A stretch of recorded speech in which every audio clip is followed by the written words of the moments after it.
Hey everybody, it's Jessica Morgan, City Administrator here at the City of Sweetwater. I'm here with Jon Campbell, our City Planner. Good afternoon. We're both wearing green today. Yeah. Kind of clash, John. Yeah, but we look good. It's okay, you got that manly looking microphone to take care of it. My fuzzy mic. I like it. Yeah. So we're going to give you a quarterly update. We just had our Sampo meeting on Thursday. They're open to the public. Anybody's allowed to come. We give all this information out first, one-on-one. Sometimes we give a little bit more information than that when it's just us in a room talking instead of something that's going to be posted on YouTube to everybody. The first thing I want to tell you about is the TextMyGov program. If you've ever had somebody that you needed to ask a question of at 10 o'clock at night, or your dogs are barking outside your window and you want to report that neighbor to codes enforcement, or your garbage got missed, or any number of things that happen outside regular office hours, we now have a program called TextMyGov on our website, sweetwatertn.gov. You can sign up for TextMyGov. All you have to do from your cell phone is text the word Sweetwater to 91896. Once you sign up for that, you'll get notices from Sweetwater if we're closing roads, if we're having events, if there's something we need to tell the public about. But also, it's responsive, so you can text back and say, this is my problem, I need animal control.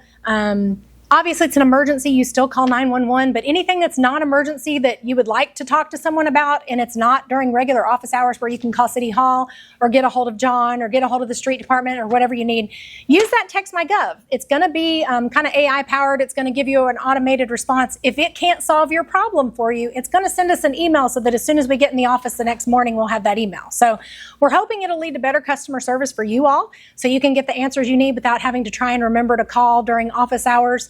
As always, our emails and everything are on the website. But definitely go sign up for TextMyGov. You should be able to get a lot of service out of that, a lot of answers, booking Engelman Park, all these things you can do through TextMyGov now, which is really awesome. So again, you text the word Sweetwater to 91896. Jon Campbell, let's talk about new businesses, new residential developments. What do people need to know that has happened in the last 3 months?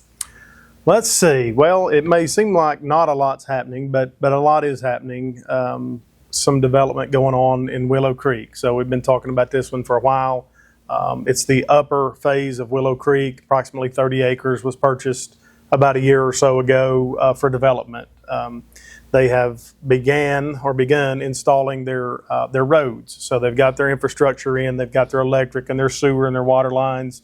Now they're beginning to pave. So the paving and the building of those roads is currently where they're at. Once they get that portion of the roads, I won't say complete, but once they get the first layer of asphalt down, then we can start issuing those building permits.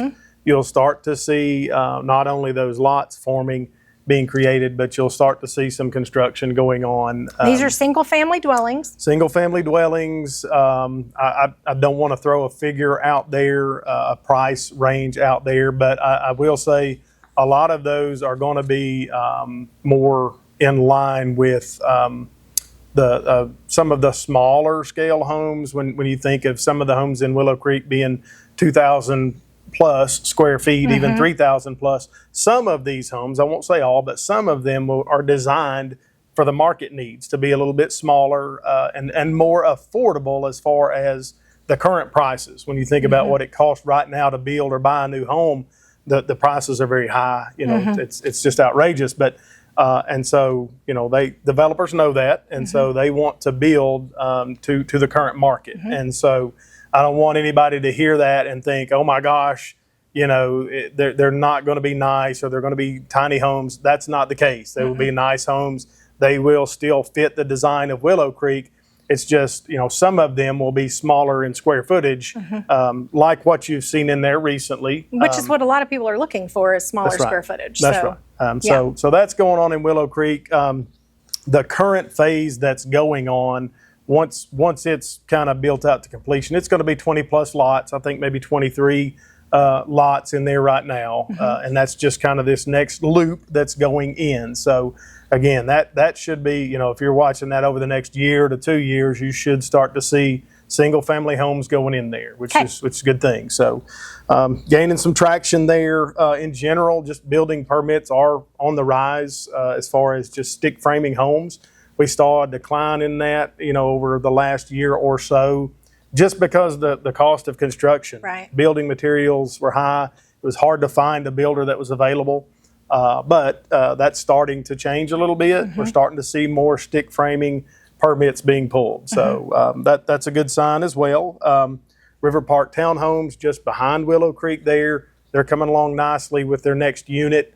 It's a 4-unit townhome. So basically it's one building with 4 separate homes attached. So and those are for sale, not rentals. Correct. That I don't have a target date for completion on those, but I will say they're down to their final inspection, which all that means is they've passed every inspection through insulation. Now they're to the point where it slows down a bit. You start putting in sheetrock, you start bringing in, final fixtures, you start putting in trim. So it'll slow down just a little bit, but those should be going on the market relatively soon. Okay. And they made some adjustments there as well on their design as far as square footage, just to try to meet the market trends and, trim down a little bit of square footage, trying to get those, target those buyers. Yeah. So a lot of things going on the residential side, a lot of good things going on. On the commercial side of things, I know the question that everybody asks, and I hate to sound like a broken record, but I just spoke with a representative today from KFC. KFC, still in a holding pattern. He said, I have nothing new to tell you other than we're still in a holding pattern. He said, to be honest with you, it's looking like the end of the year before I'll have a firm yes or no, we're going to move forward this year, or no, we're going to put it off. So it doesn't look like they're going to be doing anything there anytime soon. So, but just so y'all know, they've already bought the lot. They've put infrastructure in. It's engineered. We don't have a site plan on it yet. We do have a site plan. They already have a site plan on it. They've already put enough money into this lot. Eventually, it will go forward. It's just a question of, when. Yeah, and I did ask that specific question. Do you still intend to build there? And they said yes. We just cannot tell you a time frame. And really, it just boils down to numbers for them. He said market analysis. They look at trends. They look at how often people are going out to eat and what they're going to eat and how many times they're getting fast food. And he said right now it just doesn't make sense for them to start this new project. So once things turn a little bit, I guess, and once people are spending more money on fast food, then I'm sure they'll probably be ready to move forward. So still just hurry up and wait on KFC. Unfortunately, got to wait on our chicken and biscuits. But anyway, on a good note, Dollar General on Main Street, North Main Street, they are going to be starting construction. Their building is actually being delivered this week. The metal is being put up on the ground for construction. They have a target date to open by the end of October. So it should, once they get everything there, the steel is there, it should go up really quickly. The pad's already there. They go up like overnight. You can drive by down the road and all of a sudden it's there. And the hard part's already over. Yeah. The foundation's there. They're just literally building a steel building and finishing it out. So that should go relatively fast once they start construction. Hopefully, first of next week, they start erecting steel there. So good news for the north end of Main Street. Should have a Dollar General up there by this fall. So believe it or not, we've noticed a decrease in the sales tax specifically because Dollar General has not been open at that location on Main Street. So you would think that if the Dollar General closed, someone would just go to the other Dollar General. The issue is sometimes they go out of town, sometimes they just don't go, sometimes they go to the one that's outside the city limits. So it really has kind of affected us a little bit. So I will be excited to see this Dollar General open back up again. And they are building it back with the same approved plan the first one was, which was a little more aesthetic than some of the other Dollar Generals are. Has some nice amenities and things and makes it look nicer on the outside since it's since it's in our historic zoning district. That's right. They're basically going back with the same building that was there. It'll look exactly the same to meet those historic zoning guidelines. Another bright note, Sweetwater Valley Bank is now open on Main Street, right across from the gazebo. So they renovated a portion of Sweetwater Hospital's building there.